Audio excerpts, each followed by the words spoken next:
бүгд найрамдах Монгол ард улсын засгийн газарт эрх олгох тухай хууль хүчингү болсонд тооцох тухай хуулийн төсөл болон хамт өргөн мэдүүлсэн хуулийн төслийг үзэл баримтлалын хүрээнд хилцэх хэсэг асуудлыг эдийн засгийн байнгын хороо 2026 оны 4 сарын 21-ний өдрийн хуралдаанаар хилцлээ. Хуулийн төсөл санаачлагч нь онцгой дэглэм тогтоох харилцааг шинжилэн тодорхойлж, бүгд найрамдах Монгол ард улсын засгийн газарт эрх олгох агуулгахдаа бие даасан хууль байх нь үндслэлтэй эсхийг шийдвэрлэх. Цаашид энэ харилцааг зохицуулах хуулийг олон улсын гэрээ конвенц болон Монгол улсын үндсэн хууль бусад хуулиудаа нийцүүлж уялдааг хангах, захиргааны шийдвэрээр онцгой дэглэм тогтоохыг хязгаарлаж, эдийн засгийн хямрал, байгалийн гамшиг, дайн, онц байдлын үед онцгой дэглэм тогтоох болон сунгах үндслэл, нөхцөл, шалгуур, шаардлагыг тодорхой болгох. Энэ үед хэрэгжүүлэх арга хэмжээг наривчлах, онцгой дэглэм тогтоосон тохиолдолд компани засаглал, төлөөлөн удирдах зөвлөл, гүйцэтгэх удирдлага, хяналт, аудитын хорооны чиглэлийг тогтолцоог хадгалж, эдгээртэй хамтран ажиллах, өмчлөгчийн эрхийг баталгаажуулан төрийн хяналтандаа хугацаа хүрээг наривчлан зохицуулах зорилгоор хуулийн төслийг боловсруулсан байна. Байнгын орны хуралдаанаар хуулийн төслийг хилцэх үед Улсын хурлын гишүүн Лувсан Жамц 2019 оноос хойш нийтдээ төрийн өмчийн 6 компани дээр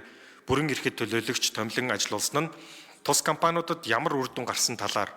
төрийн өмчит компаниудын хөрөнгийн бирж, хөрөнгийн өгөөж буурах, улсын төсөв төвлөрүүлэх орлого хангалтгүй байх нөхцөлд засгийн газар ямар арга хэмжээ авах, энэ хуулийн төслөөр засгийн газрын боломжийг хязгаарлаж байгаа эсэх талаар,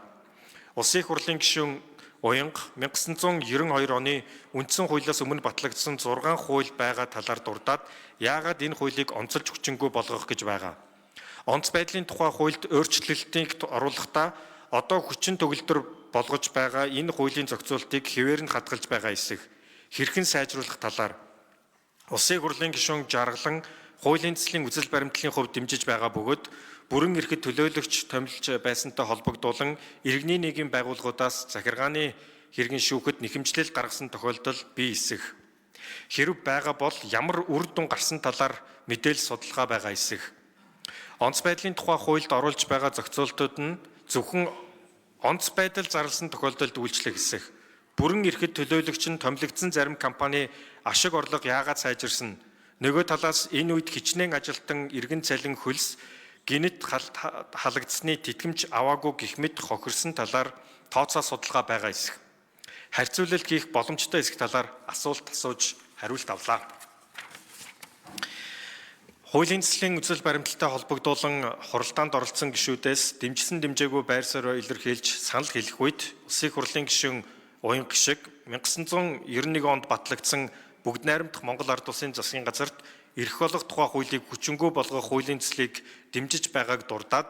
төрийн болон орон нутгийн өмчит компаниуд бүрэн эрхэд төлөөлөгч томилох асуудал нь онц байдлын тухай хуульд орох шаардлагагүй бөгөөд холбогдох хуульд өөрчлөлт оруулах талаар засгийн газарт чиглэл өгөх тухай Улсын хурлын тогтоолын төслийг боловсруулах талаар саналаа хэлсэн болно.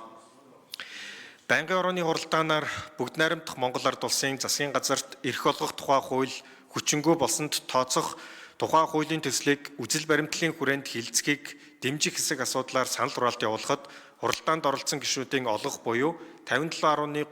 дэмжсэн бөгөөд хамт өргөн мэдүүлсэн онц байдлын тухай хуульд өөрчлөлт оруулах тухай хуулийн төслийг хуралдаанд оролцсон гишүүдийн олох дэмжээгүй болно.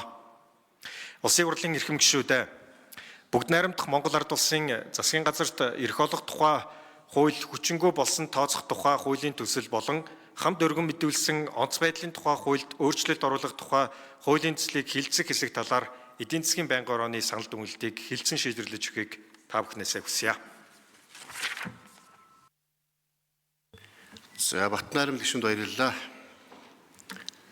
Ажлын хэсгийг танилцуулъя. Эрдэнэ очрын Уянга